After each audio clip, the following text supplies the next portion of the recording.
नमस्कार दोस्तों, आज है अपना 20 मिनट्स चैलेंज का डे 4। आज हम कंप्लीट सरफेस केमिस्ट्री रिवाइज करेंगे थ्रू PYQ। चलो बिना टाइम वेस्ट किए स्टार्ट करते हैं। फर्स्ट क्वेश्चन देखो। फर्स्ट क्वेश्चन क्या कह रहा है आपका, ये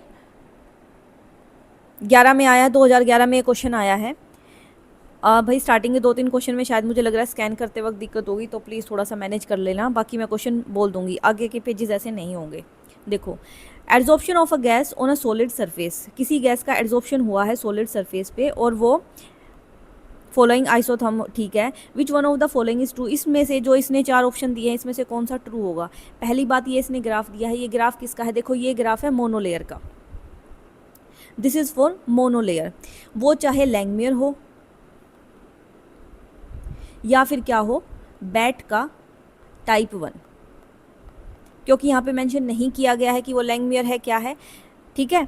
ये क्या है, ये मोनोलेयर है, इतना पता है, क्योंकि अगर बैट का टाइप 1 भी देखोगे ना, वो भी ऐसा ही बनता है। ये इसी टाइप का कि पहले जब प्रेशर कम था, प्रेशर धीरे धीरे इंक्रीज़ किया तो एड्जॉर्प्शन भी इंक्रीज़ हो रहा है, फिर एक पॉइंट पे आके क्या हो गया, ये कांस्टेंट हो गया। प्रेशर चाहे इंक्रीज़ हो रहा है लेकिन अब एड्जॉर्प्शन नहीं हो रहा है, वो कांस्टेंट हो गया है। तो इसमें से बताना कौन सा स्टेटमेंट आपकी करेक्ट होगी। फर्स्ट स्टेटमेंट बोल रही है भाई, heat of adsorption is independent of coverage. बिल्कुल ठीक बात है। देखो, हीट ऑफ एड्जॉर्प्शन क्या होती है कि जैसे एक सरफेस है ये, और यहाँ पे एक्टिव साइट्स हैं जहाँ पे गैस के मॉलिक्यूल क्या होने हैं, आके एड्जॉर्ब होने हैं, ठीक है। तो ऐसा कुछ नहीं होगा, हर एक सरफेस के पास, हर एक साइट के पास क्या होती है, एक डेफिनेट हीट होती है, एक डेफिनेट हीट होती है जो वो लिबरेट करते हैं। और ये सब के लिए ना भाई आइडेंटिकल होती है, ये आपने इसके पोस्टुलेट्स में पढ़ा होगा, क्योंकि सारी की सारी जो साइट्स हैं वो इक्वली प्रोबेबल हैं। ऐसा कुछ नहीं है, मान लो कि अगर ये साइट यहाँ पे अगर कोई गैस का मॉलिक्यूल एड्जॉर्ब हो गया तो उससे इन पे कोई फ़र्क पड़ जाएगा, ऐसा कुछ नहीं होना। तो ये जो होती है वो इंडिपेंडेंट होती है कवरेज पे। फर्स्ट स्टेटमेंट बिल्कुल करेक्ट है। दूसरी स्टेटमेंट देख लो वैसे अपने नॉलेज के लिए, एड्जॉर्प्शन मल्टी लेयर है, गलत बात है, it is a monolayer. Heat of adsorption varies monotonically with coverage. Monotonically का मतलब क्या होता है, मोनोटोनिकली का मतलब ये होता है कि ऐसे समझ लो कि एक ही डायरेक्शन में चेंज आ रहा है, एक ही डायरेक्शन में, यानी ऐसे समझो जैसे या तो स्ट्रिक्टली इंक्रीज हो रहा है या फिर स्ट्रिक्टली डिक्रीज हो रहा है, मतलब एक ही डायरेक्शन में चल रहा है। ऐसा ग्राफ दिख रहा है आपको, ये पहले तो इंक्रीज हुआ, उसके बाद तो कांस्टेंट हो गया ना, तो ये मोनोटोनिकली तो नहीं है, ये भी गलत है। और एक्सपोनेंशियली का तो कोई लेना देना ही नहीं है, तो इसका फर्स्ट का आंसर क्या आ जाएगा, ए। सेकंड देखो, इसको हटा देते हैं। सेकंड क्वेश्चन क्या कह रहा है, विद इंक्रीज इन टेम्परेचर, अगर आप टेम्परेचर इंक्रीज कर दोगे तो गैस फ्री एनर्जी पे क्या फ़र्क आने वाला है। देखो क्या होगा, मुझे एक बात बताओ, जो भी थर्मोडायनेमिक एंटिटी होती है ना सरफेस केमिस्ट्री में, वो सारी नेगेटिव होती है। कौन कौन सी स्टडी करते हैं हम इसमें, एक तो डेल्टा एच स्टडी करते हैं, ये भी क्या होती है, नेगेटिव। क्यों, क्योंकि ये एक एक्सोथर्मिक प्रोसेस है, because it is a exothermic process.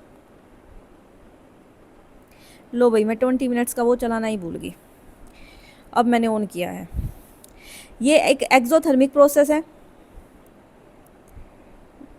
बस बस बस बस, okay fine. It is a exothermic process. क्यों, क्योंकि जब सरफेस के ऊपर गैस का मॉलिक्यूल आके एड्जॉर्ब होगा ना, तो हीट रिलीज होती है, हीट रिलीज होगी, ठीक बात। तो डेल्टा एच भी क्या होगा, नेगेटिव।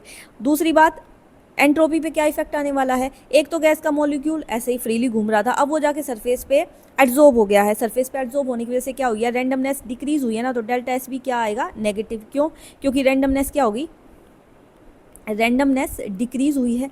और डेल्टा जी भी क्या होता है, नेगेटिव, क्योंकि ये एक स्पॉन्टेनियस प्रोसेस है, because it is a spontaneous process. Clear है, दैट मीन एक इक्वेशन आपको याद होगी, delta G is equal to delta H minus T delta S. अब ये वैल्यू नेगेटिव कब होगी, जब आपका ये डेल्टा एच बड़ा होगा किससे, टी डेल्टा एस से। ऐसा ही होगा, क्योंकि देखो ये वैल्यू नेगेटिव है भाई, ये वैल्यू नेगेटिव है, ऑलरेडी यहाँ पे नेगेटिव का साइन लगा है, माइनस माइनस क्या हो जाएंगे, प्लस। दैट मीन कुछ ऐसा आना है ना, ये नेगेटिव है और यहाँ पे समथिंग पॉजिटिव वैल्यू है, ऐसे ही है।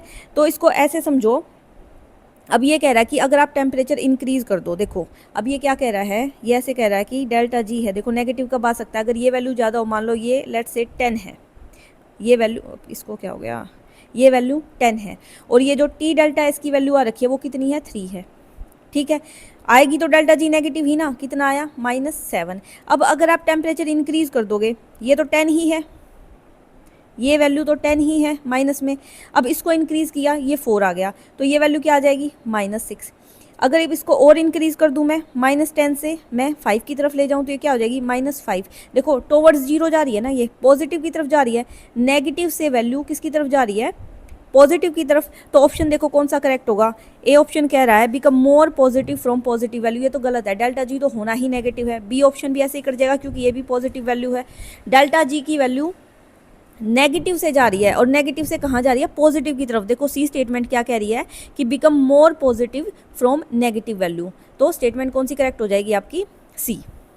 समझ रहे हो भाई मैं क्या कह रही हूँ, डेल्टा जी एच भी नेगेटिव है, डेल्टा एस भी नेगेटिव है, बिकॉज रैंडमनेस डिक्रीज हो रही है। देन आप ये वाली इक्वेशन आपको थर्मोडायनेमिक्स में पढ़ी होगी, delta G is equal to delta H minus T delta S, ये वैल्यू भी नेगेटिव, ये वैल्यू भी नेगेटिव, माइनस माइनस प्लस हो जाएगा, तो ये वैल्यू माइनस कब आएगी, जब आपका डेल्टा एच बड़ा होगा। ठीक है, तो हमने इसको 10 मान लिया, यहाँ पे समझाने के लिए इसको मैंने 10 मान लिया।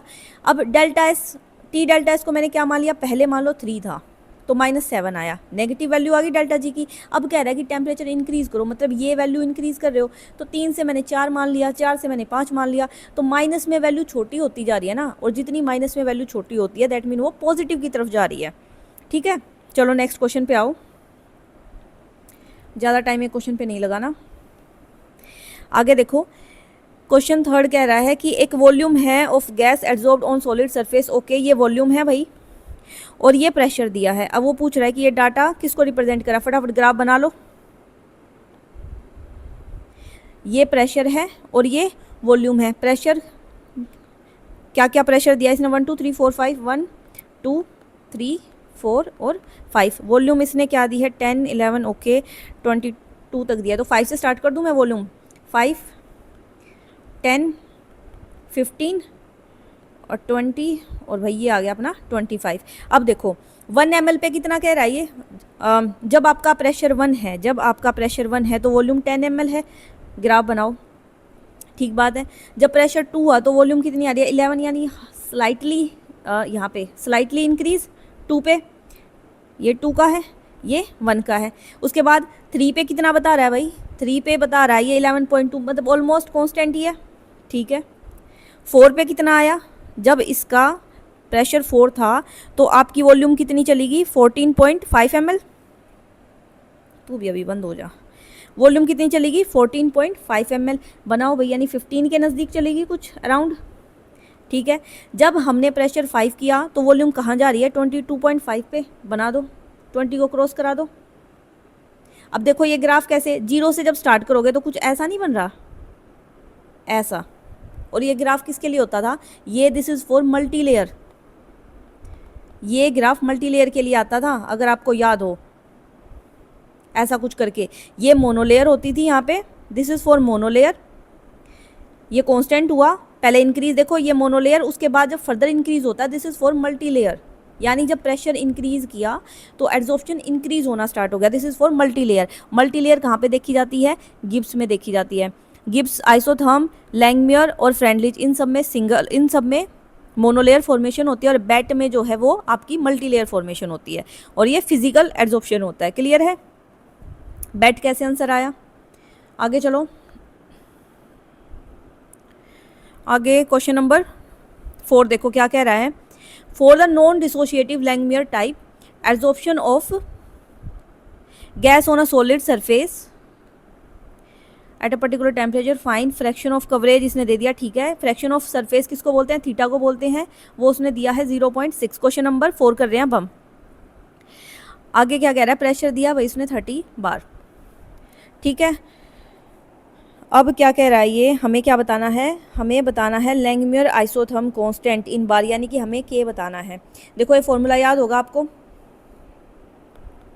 ये हमें बताना है के पी क्या होता था, थीटा बाय 1 माइनस थीटा। जिसने अभी तक नहीं पढ़ा था एक बार देख लेना, बहुत इंपॉर्टेंट है ये। ठीक है, एक छोटा सा फॉर्मूला है, K P is equal to theta by 1 minus theta. Value रख दो, के निकालना है, थीटा की वैल्यू कितनी दी है भाई 0.6, प्रेशर उठ के यहाँ आ जाएगा, प्रेशर की वैल्यू कितनी है 30 बार ही है ना, हाँ 30, 1 माइनस 0.6 क्या आ जाएगा, सोल्व करोगे तो 0.6, 30 इंटू 0.4। अब इसको काट लो भाई, पॉइंट से पॉइंट गया 4 और ये 1, तो दैट इज़ 1/20। किसके राउंड आ जाएगा 1/20? 0.05 के। ठीक है, 2 पंजे 10। क्लियर है? क्वेश्चन नंबर 5 पे आ जाओ। Among the following variation of mass adsorb with pressure for a okay, monolayer और मल्टीलेयर के लिए कौन सा ग्राफ है वो बताना है। देखो अभी फर्स्ट मैं बता चुकी, दिस इज़ फॉर मोनोलेयर। ये जब लो प्रेशर था, एड्जॉर्प्शन हो रहा था, फिर प्रेशर इंक्रीज हो रहा है, एड्जॉर्प्शन इंक्रीज हो रहा है, एक पॉइंट पे आके क्या हुआ कि वो कांस्टेंट हो गया, प्रेशर इंक्रीज होता रहा लेकिन एड्जॉर्प्शन नहीं हो रहा। This is for monolayer. ऐसा कब होता है? ये मोनोलेयर में होता है। यानी कि मोनोलेयर के लिए तो फॉर श्योर ए ही होना है, सी ऑप्शन काट दो, and B option, D option भी काट दो, ए या बी में से ही होगा। अब देखो मल्टीलेयर कौन सा, ये बी वाला मल्टीलेयर ही है। फर्स्टली मोनोलेयर, फिर कांस्टेंट, एंड देन उसके बाद क्या हुआ? Increase. This is for multilayer, ये मल्टीलेयर है। देखो ये वाला मल्टीलेयर में नहीं काउंट होगा, यहाँ पे पहले मोनोलेयर फॉर्मेशन हुई है, ये मोनोलेयर हुई, फिर कांस्टेंट, फिर मल्टीलेयर गया, लेकिन अब ये क्या हुआ? ये इसके साथ जाके मिल गया। यहाँ पे पी नोट होता है, saturated pressure. This is saturated pressure. ये क्या होता है? Saturated pressure. यहाँ पे अगर जाके ये दोबारा इंक्रीज हुआ ना, तो ये क्या बताता है कि कंडेंसेशन होगी। ये यहाँ पे क्या हुई है? कंडेंसेशन। ये आपका नेट 14 में क्वेश्चन आया था। कंडेंसेशन का मतलब क्या होता है कि ये जो गैस थी वो किस में कन्वर्ट होनी स्टार्ट होगी? लिक्विड में। ठीक है, तो ये लिक्विफिकेशन का ग्राफ है, ये मल्टीलेयर का नहीं है। तो मल्टीलेयर के लिए कौन कौन से हैं आपके? बी करेक्ट हो जाएगा। मोनोलेयर के लिए ए है और बी किसके लिए है? मल्टीलेयर के लिए है। क्लियर बात? आगे चलो। तो फिर मुझे लग रहा है ये वीडियो 20 मिनट से ज़्यादा एक्सीड करेगी। बाकी चलो देखते हैं, जितने क्वेश्चन 20 मिनट्स में हो सकते हैं। फिर इसका पार्ट 2 ले आएंगे, अगर ये कंप्लीट नहीं होगा तो यही करना पड़ेगा। देखो भाई, अब सही क्वेश्चन दिख रहे होंगे तुम्हें। देखो क्या कह रहा है ये?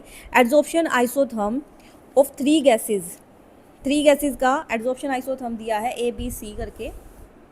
ठीक है, where theta is the percentage of surface coverage. Okay fine, हमें बताना है, करेक्ट ऑर्डर बताना है। एक्सटेंट ऑफ एड्जॉर्प्शन का करेक्ट ऑर्डर क्या होगा?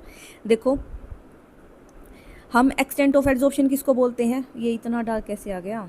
नहीं ठीक है, हम थीटा को बोलते हैं। नहीं ठीक तो नहीं है ये,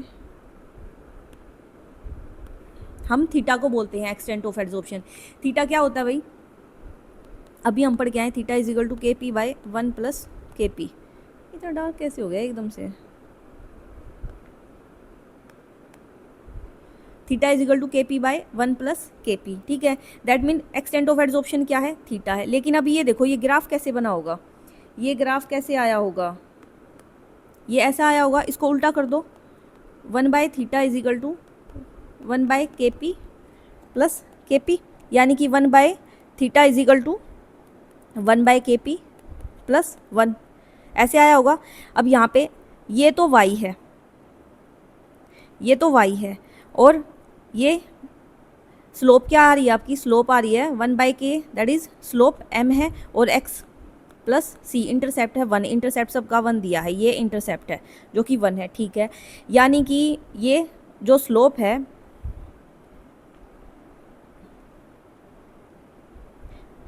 जो स्लोप है वो किसके इक्वल है? 1 बाय के इक्वल है। ठीक है, अब के का और थीटा का क्या रिलेशन है? तू हिल ले भाई पहले। के का और थीटा का क्या रिलेशन है? देखो जब हमने स्टार्टिंग में किया था, आपने पढ़ा होगा, जब गैस सरफेस पे एड्जॉर्ब होती है तो वो ऐसे होती है इक्विलिब्रियम में, या तो एड्जॉर्प्शन हो सकता है या डिसॉर्प्शन हो सकता है। दैट मीन ये अगर मैं इसका के इक्विलिब्रियम लिखूंगी तो क्या लिखूंगी? दिस। तो ये जो के इक्विलिब्रियम है वो किसके इक्वल है? वो किसके डायरेक्टली प्रोपोर्शनल है? एड्जॉर्प्शन के। दैट मीन अगर के इंक्रीज करेगा तो आपका थीटा भी इंक्रीज करेगा, एक्सटेंट ऑफ एड्जॉर्प्शन इंक्रीज करेगा। बात समझ रहे हो मैं क्या कह रही हूँ? ये के एड्जॉर्प्शन बाय डिसॉर्प्शन किसके इक्वल था? इक्विलिब्रियम के, जिसको लैंगमियर कांस्टेंट बोल रहे थे। ये डायरेक्टली प्रोपोर्शनल है आपके थीटा के। इस इक्वेशन से भी देख लो, this is directly proportional to K, theta is directly proportional to K. मतलब के इंक्रीज करेगा तो थीटा इंक्रीज करेगा ही करेगा। तो अब देखो यहाँ पे स्लोप ज़्यादा किसकी दे रखी है? मैं इसको हटाती हूँ। ये इतना समझ आ रहा है ना आपको? कि के का थीटा से क्या रिलेशन है।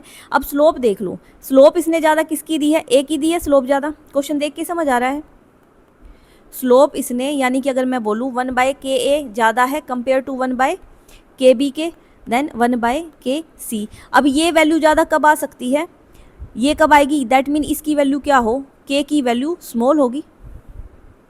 समझ रहे हो ना, स्मॉल कैसे, मान लो एक तो 1/10 है, एक 1/100 है, एक 1/1000 है। यहाँ पे डिनोमिनेटर की वैल्यू जितनी छोटी, ओवरऑल वैल्यू उतनी बड़ी आ जाएगी ना, that is 0.1, this is 0.01, this is 0.001। समझ रहे हो, यानी कि यहाँ पे अभी हम क्या कह रहे थे, के की वैल्यू इंक्रीज करेगी तो थीटा की वैल्यू इंक्रीज करेगी। यहाँ पे तो के की वैल्यू ए के लिए स्मॉल है, दैट मीन थीटा की वैल्यू सबसे छोटी किसके लिए होगी, ए के लिए सबसे स्मॉल होगी, क्योंकि ए का स्लोप सबसे ज़्यादा है। तो यहाँ पे ए की सबसे स्मॉल होगी, ए की ऑप्शन है यही, बाकी में सब में देख लो गलत हो जाएगा ये सारा। क्लियर बात है, चलो ठीक है आगे बढ़ो भाई, आगे देखते हैं। क्वेश्चन नंबर 7 क्या कह रहा है, the figure below depict an adsorption isotherm. ठीक है, ऑक्सीजन जो है चारकोल पे हुई है, हमें क्या बता, ठीक है सेम वही क्वेश्चन है भाई, प्रेशर दे दिया आपको 25 टोर और सिर्फ 10% चारकोल साइट पे जाके ऑक्सीजन एड्सॉर्ब हुई है, दैट मीन यहाँ पे ये थीटा है, थीटा क्या हो जाएगा 10/100, दिस इज 0.1। क्लियर है, क्या पूछ रहा है ये, ratio of adsorption to desorption, that mean ये के ही पूछ रहा है, के क्या होता है एड्सॉर्प्शन बाय डिसॉर्प्शन, ये के ही पूछ रहा है। समझ रहे हो, तो के का फॉर्मूला लगा दो, इसको मैं हटा देती हूँ, के का फॉर्मूला लगा दो, के का फॉर्मूला क्या आएगा, वही K P is equal to theta by 1 minus theta. ठीक बात, प्रेशर इसने दे दिया और थीटा की वैल्यू हमारे पास है ही, तो क्या हो जाएगा, के आ जाएगा, थीटा है 0.1, प्रेशर की वैल्यू कितनी दे दी भाई 25 टोर, 1 माइनस 0.1, जब इसको सोल्व करोगे तो इसकी वैल्यू आ जाएगी दिस, बी आंसर आ जाएगा। ठीक है, आगे चलो, ग्राफ बताना है that represent Langmuir adsorption isotherm. Langmuir किसको रिप्रेजेंट करता है, मोनोलेयर को, ये किसको रिप्रेजेंट करेगा, मोनोलेयर को। ये तो मोनोलेयर है नहीं, बी वाला ऑप्शन तो कट गया, सी वाला भी नहीं है, ये टाइप 3 में है, सी वाला भी नहीं है, ये यही होगा कि पहले इंक्रीज हो रहा है उसके बाद कांस्टेंट हो जाएगा, दिस इज फॉर मोनोलेयर। बाकी इसको एक बार समझ लो कैसे आया होगा, ये देखो हमें एक बात पता है, थीटा क्या होता था, के P by 1 plus K P, ये लैंगमियर की इक्वेशन है, आपको याद आ रहा हो तो। थीटा को क्या लिख सकते हैं हम, थीटा को ऐसे लिख सकते हैं V adsorption by V M. ये वी एम तो क्या होती है कि टोटल कितनी वॉल्यूम जो है सरफेस पे आ सकती है, बिल्कुल मैक्सिमम जो बोले ये वो वॉल्यूम होती है। और ये कौन सी वॉल्यूम होती है, जो एक पर्टिकुलर टाइम पे मैं बोल दूँ कि 1 मिनट में इतनी वॉल्यूम जो है वो एड्सॉर्ब हुई सरफेस पे। ठीक है, ये वो वाली वॉल्यूम है। क्लियर है, तो ये ऐसे है, तो इसको मैं ऐसे लिख दूँ फिर, V adsorption by V M is equal to K P by 1 plus K P, ऐसे लिख सकते हैं। तो वी एड्सॉर्प्शन किसके इक्वल आ जाएगा, वी एड्सॉर्प्शन आ जाएगा V M K P by 1 plus K P के इक्वल आ जाएगा। ठीक बात, अब क्या करो, अब एक बार प्रेशर की कंसंट्रेशन हाई मान लो, एक बार प्रेशर की कंसंट्रेशन लो मान लो, एक बार हाई मान लो और एक बार लो मान लो। अगर प्रेशर की कंसंट्रेशन हाई है तो क्या हो जाएगा, दैट मीन के P is much greater than 1, तो वी एड्सॉर्प्शन किसके इक्वल आ गया, वी एम के पी के इक्वल आ जाएगा, right. That mean first order के लिए ऐसा ही तो कुछ ग्राफ बनाओगे, ऐसा ही तो कुछ बनाओगे इंक्रीज। अगर मैं प्रेशर की कंसंट्रेशन को लो मान लूँ,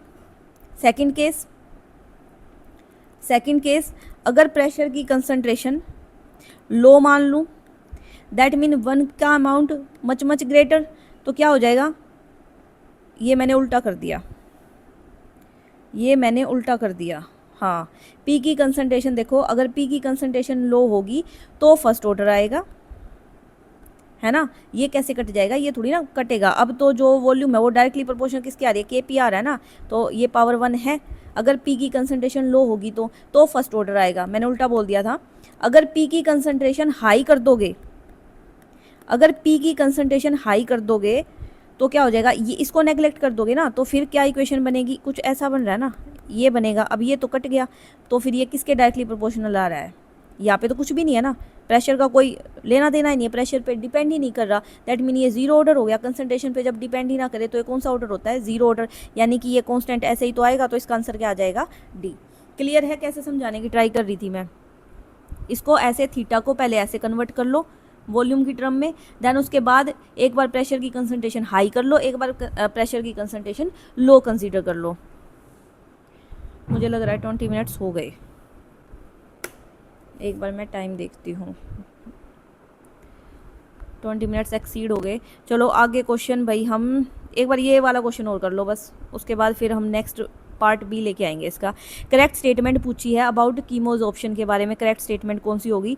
chemos option multi molecular layer बनाता है? नहीं, कीमोज ऑप्शन जो है वो मोनो लेयर फॉर्मेशन करता है, मोनो लेयर।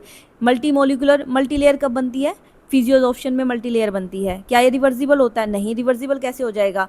अगर मान लो चारकोल है, चारकोल पे ऑक्सीजन एब्जॉर्ब हो गई तो या तो CO बनेगा या CO2 बनेगा, रिवर्स कैसे कर दोगे? नहीं होगा। Lower specificity than physisorption, गलत बात है, हायर स्पेसिफिक होता है ये। Chemisorption occur due to formation of chemical bond, ठीक बात है, बिल्कुल करेक्ट है। चलो भाई आज के लिए इतना ही, बाकी हम इसका पार्ट 2 लेके आएंगे। ये हमने नेट 20 तक के क्वेश्चन डिस्कस कर लिए हैं। अगर आप लोग इस सीरीज़ को पसंद करोगे तो मैं पार्ट 2 जरूर लेके आऊँगी। मे बी कल हम पार्ट 2 ही डिस्कस कर लेंगे, पूरा सरफेस केमिस्ट्री अपना रिवाइज हो